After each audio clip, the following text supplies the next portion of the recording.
কৃষ্ণ কৃষ্ণ কৃষ্ণ জয় জয়তে সকলো লিখে এই ভক্তি ভৰা সেৱা কৰিছোঁ। আজি এটা বৰ আনন্দৰ দিন। জগতৰ ঈশ্বৰ নৰৰূপে জন্মগ্ৰহণ কৰিছে।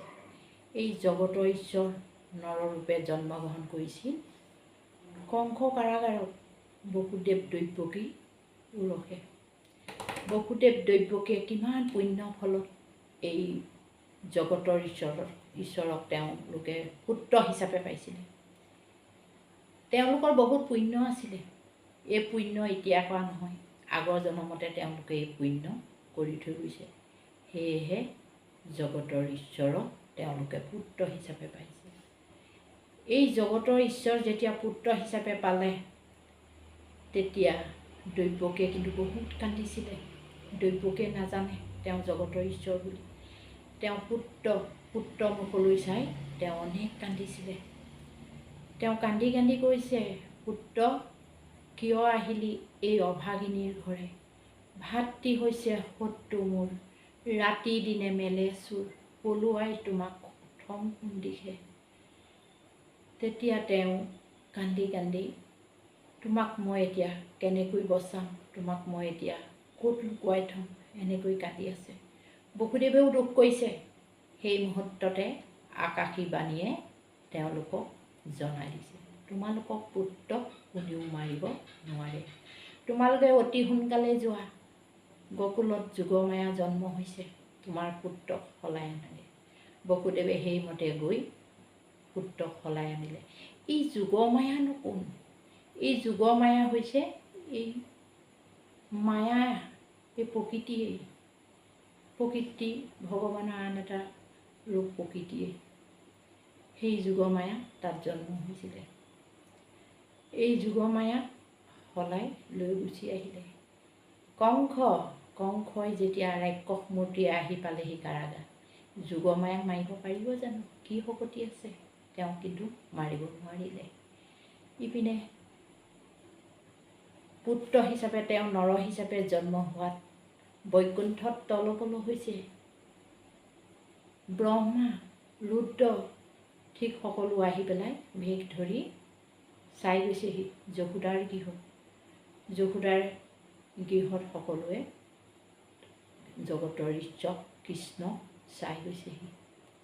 তেওঁ যশোদাৰ গৃহতে তেওঁ ডাঙৰ দীঘল হৈছিলে।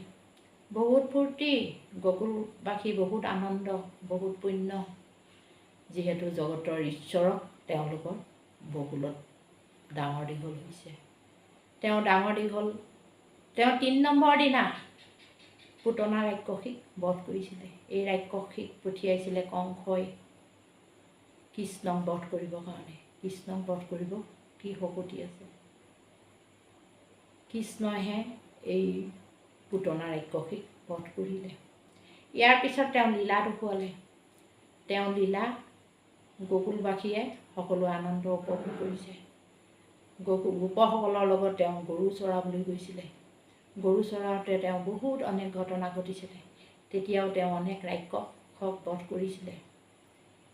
এই কৃষ্ণ জন্মই হৈছিলে, নৰৰূপে জন্ম হোৱা মেইন কাৰণটোৱেই হৈছে ৰাক্ষসক বধ কৰিবলৈ, ভকতক উদ্ধাৰ কৰিবলৈ। তেওঁ সেইমতে তেওঁ কৰ্ম কৰি গৈছে।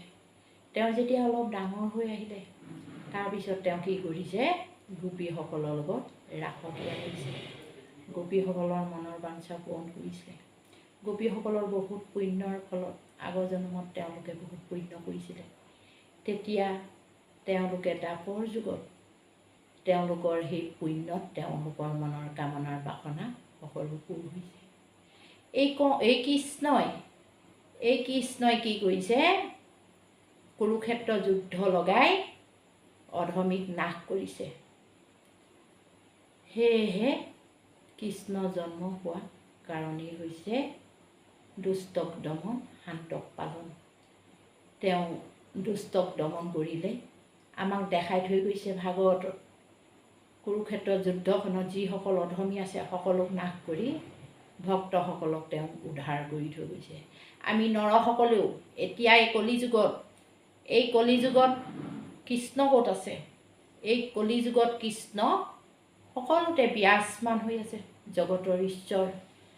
সেয়েহে এই কলিযুগত যিসকল দুষ্ট লোকক তেওঁ এতিয়াও দমন কৰিব আৰু শান্তক তেওঁ পালন কৰিব।